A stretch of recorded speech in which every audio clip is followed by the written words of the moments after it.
Online study में सभी विद्यार्थियों का एक बार पुनः हार्दिक स्वागत है। और हमने रस टॉपिक शुरू कर रखा है, जिसका 5वां भाग मैं आपके बीच लेकर आया हूं। और पिछले 4 भागों में हमने चर्चा कर ली थी। उसकी पूरे 4 भाग में विद इन 1 और 2 मिनट आपको एक्सप्लेन कर रहा हूं कि काव्य को पढ़कर, सुनकर या देखकर जो आनंद की अनुभूति होती है उसे रस कहते हैं। रस का शाब्दिक अर्थ होता है आनंद। आनंद 3 प्रकार का होता है: विजयानंद, काव्यानंद, ब्रह्मानंद। विजयानंद ज्ञानेंद्रियों या इंद्रियों से प्राप्त आनंद विजयानंद कहलाता है। काव्यानंद काव्य से प्राप्त आनंद काव्यानंद कहलाता है। काव्य में कविता, नाटक, उपन्यास, कहानी आदि आते हैं। सर्वाधिक आनंद की अनुभूति हमें नाटकों से मिलती है, क्योंकि नाटक में अभिनय की क्रिया साथ में चलती है।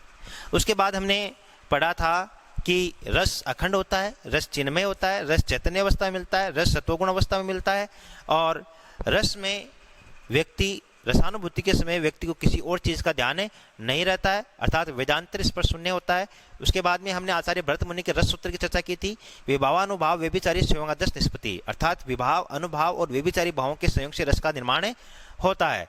और आचार्य भरत मुनि ने अपने रस सूत्र में स्थायी भावों की चर्चा बिल्कुल नहीं की है, जबकि विद्वानों का मानना है कि बिना स्थायी भाव के रस की कल्पना नहीं की जा सकती, अर्थात रस प्राप्त नहीं हो सकता। आचार्य भरत मुनि ने संचारी भावों को व्यभिचारी भाव कहा है, जबकि अन्य विद्वानों ने उसका नाम संचारी भाव दिया है। उसके बाद हमने पढ़े थे रसावयव, अर्थात रस के अवयव। अवयव का मतलब अंग। रस के कितने अंग होते हैं? रस के पार्ट, है ना, या रस प्राप्त होने के साधन। रसावयव हमने 4 पढ़े थे: विभाव, अनुभाव, संचारी भाव, स्थायी भाव। विभाव में हमने पढ़ा था कि प्रधान मनोविकार के जागृत या उद्दीप्त होने के कारणों को विभाव कहते हैं। विभाव 2 प्रकार के होते हैं: आलंबन, उद्दीपन। आलंबन जिसे देख सुनकर रस की प्राप्ति होती है उसे आलंबन विभाव कहते हैं। उद्दीपन प्रधान मनोविकार के जागृत होने पर जिन कारणों के द्वारा वो उद्दीप्त होता है, प्रदीप्त होता है या बढ़ता है, उसे हम उद्दीपन विभाव कहते हैं। उसके बाद मैंने पढ़ा था अनुभाव। शारीरिक या बाह्य चेष्टाएं अनुभाव कहलाती है। अनुभाव के 4 भेद होते हैं: कायिक, वाचिक, आर्य, सात्विक। कायिक मात्र शारीरिक या बाह्य चेष्टाएं कायिक अनुभाव कहलाती हैं। आश्रय के वाणी संबंधी चेष्टाएं वाचिक अनुभाव कहलाती हैं। आश्रय के वेशभूषा या परिधान संबंधी चेष्टाएं आर्य अनुभाव कहलाती हैं। सात्विक अनुभवों पर आश्रय का किसी भी प्रकार का कोई नियंत्रण नहीं होता है, ये स्वतः स्फूर्त होते हैं। और साथ ही साथ इन पर कोई नियंत्रण करना चाहे तो ये नियंत्रित नहीं हो सकते हैं। आश्रय किसे कहते हैं? जिसे रस मिल रहा है उसको आश्रय कहते हैं। आलंबन जिसको देखकर रस मिलता है। उद्दीपन जिस कारण रस बढ़ रहा है। यहां तक हमने कंप्लीट कर लिया था। आज हम रसावयव का 3रा पार्ट पढ़ेंगे, जिसका नाम है संचारी भाव।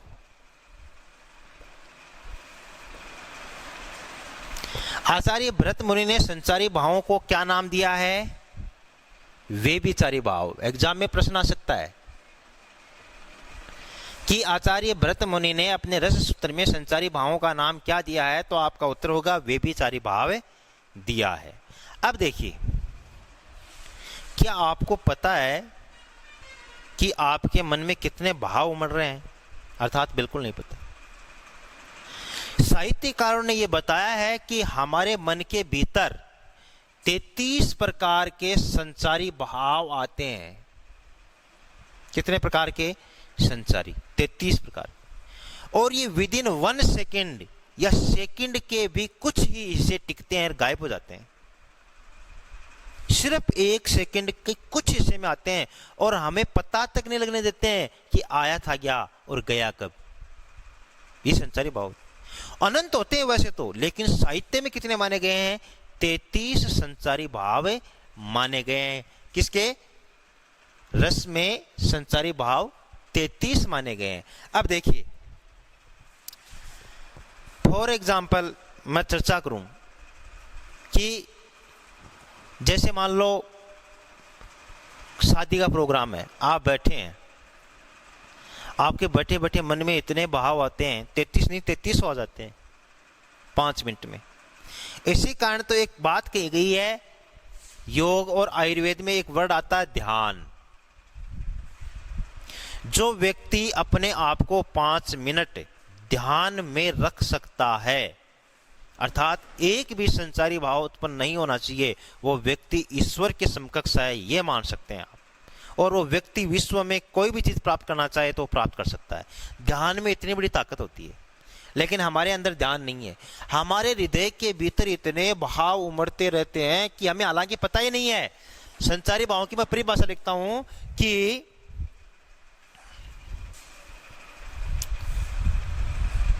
वे भाव जो आश्रय के हृदय में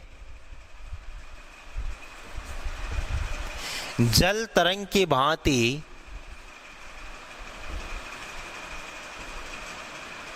आते हैं, वह विलीन हो जाते हैं, संचारी भाव कहलाते हैं।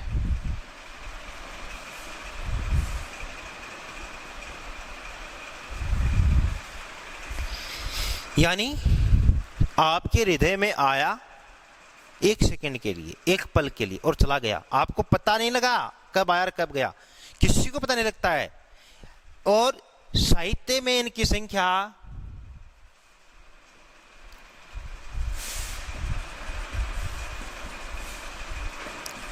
33 मानी गई है। साहित्यकार संचारी भावों की संख्या कितने मानते हैं? 33। एग्जाम में प्रश्न भी आ सकता है कि संचारी भावों की संख्या है 9, 4, 33, 11। तो आपको पता होना चाहिए कि 9 तो मुख्य रस हैं, 11 पूरे रस हैं, 4 रसावयव हैं और 33 किसके हैं? संचारी भाव। अब दूसरा प्रश्न यह है कि संचारी भावों को व्यभिचारी भाव क्यों कहते हैं? संचारी भावों को व्यभिचारी भाव इसलिए कहते हैं क्योंकि ये किसी एक रस के साथ टिक कर नहीं रहते।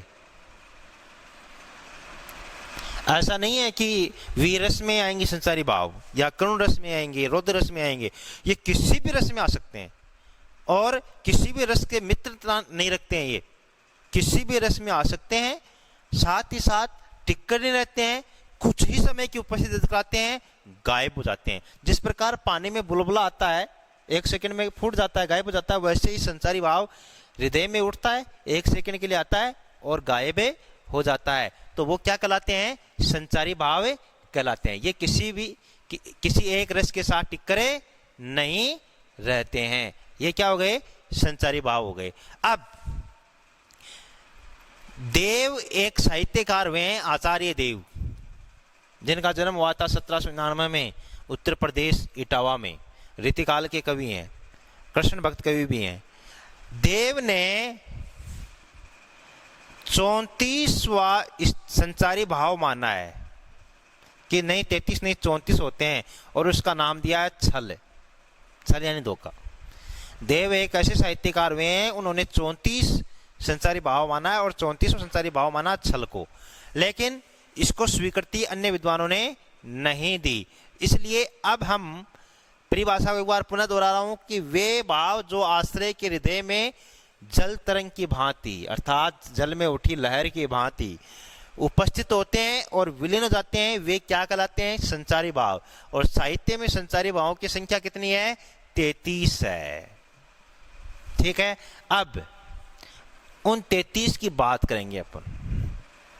वो 33 के 33 आपके याद होने चाहिए, बड़ी बात तो ये है। अब वो 33 के 33 याद कैसे हो? इसके लिए आपको वर्णमाला के अनुसार आ जाओ मेरे साथ। वर्णमाला कहां से स्टार्ट होती है? ऐसे, है ना? तो ऐसे अमरस, अवहिता, ऐसुया, उसके बाद में आसे, आवेग, आलस, ऊसे, उन्माद, उग्रता, उत्सुकता।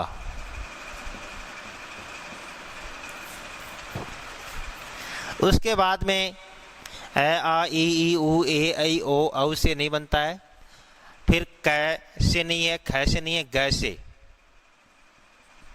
गर्व है, ग्लानि, गै से नहीं है, ngै से नहीं है, चै से।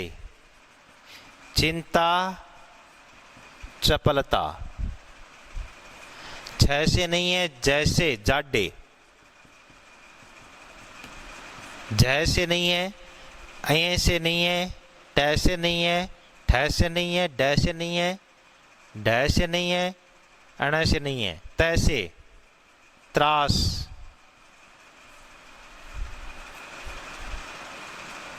द से धन्य, ध से धृति। और थोड़े से मैं इधर लिख रहा हूं,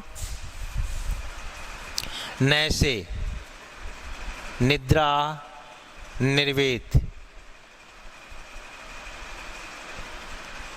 पै से नहीं है, फै से नहीं है, बै से नहीं है, बै से नहीं है, मैं मति मद मोह मरण। ये से नहीं है, र से नहीं है, ल से नहीं है, वह विरड़ा व्याधि विबोध वितर्क विषाद। स से तलवी स से श्रम और शंका, स से स्मृति और स्वप्न, और है से हर्ष। अब देखना यह है कि 33 हो गए या कम पड़ रहा कोई। 1 2 3 4 5 6 7 8 9 10 11 12 13 14 15 16 17 18 19 20 21 22 23 24 25 26 27 28 29 30 31 32। कितने वे? 32 वे। इसका मतलब है ये हो सकता है कि हम कोई न कोई भूल गए हैं, और जो भूले हैं वो कौन सा है?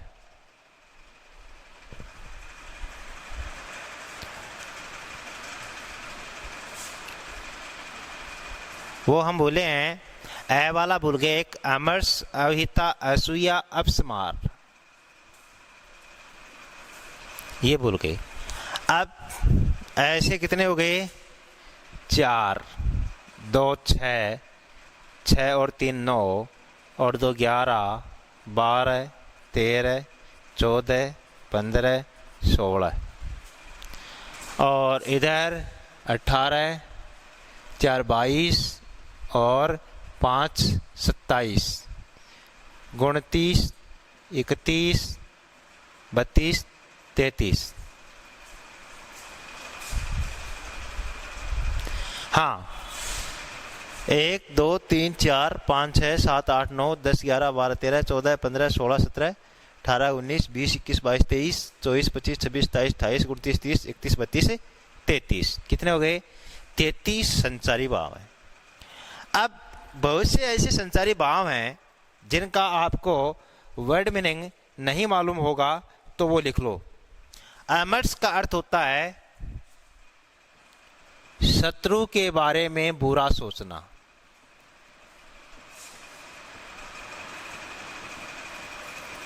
शत्रु के बारे में बुरा सोचना। उसके बाद अभिहिता का अर्थ होता है हर्ष के भाव को छिपाना।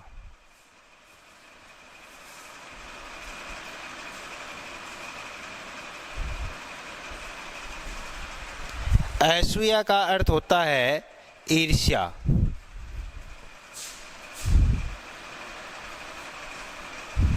और अपस्मार का अर्थ होता है मिर्गी का दौरा सा पड़ना। समझ गए?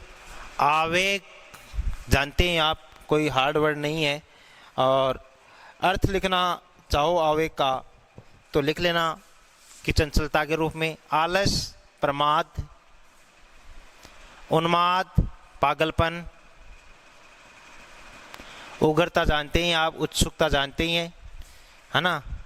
वो तो उत्सुकता का अर्थ लिखो तो लिख लो किसी अच्छे कार्य में होने वाली देरी। जैसे आप कोई शादी को लेकर उत्सुक है ना? कोई स्कूल खुलने को लेकर उत्सुक है, यार स्कूल कब खुले, तो अच्छा कार्य है ना? या कोई एनुअल फंक्शन को लेकर उत्सुक होता है कि कब होए, तो अच्छे कार्य के लिए जो उत्सुकता होती है वो उसमें देरी हो रही है। गर्व जानते हैं प्राउड, ग्लानि, किए हुए कार्य पर पछतावा, किए हुए कार्य पर पछतावा। चिंता जानते हैं चपलता, चपलता का अर्थ होता है जल्दबाजी, बहुत जल्दी सी। जाडे यानी जड़ की भांति, खड़े हो जाना, हिलना डुलना नहीं बिल्कुल भी। उसके बाद में त्रास का मतलब है भय, किसी चीज से डर करे, भय लगना क्या कला, या आकस्मिक,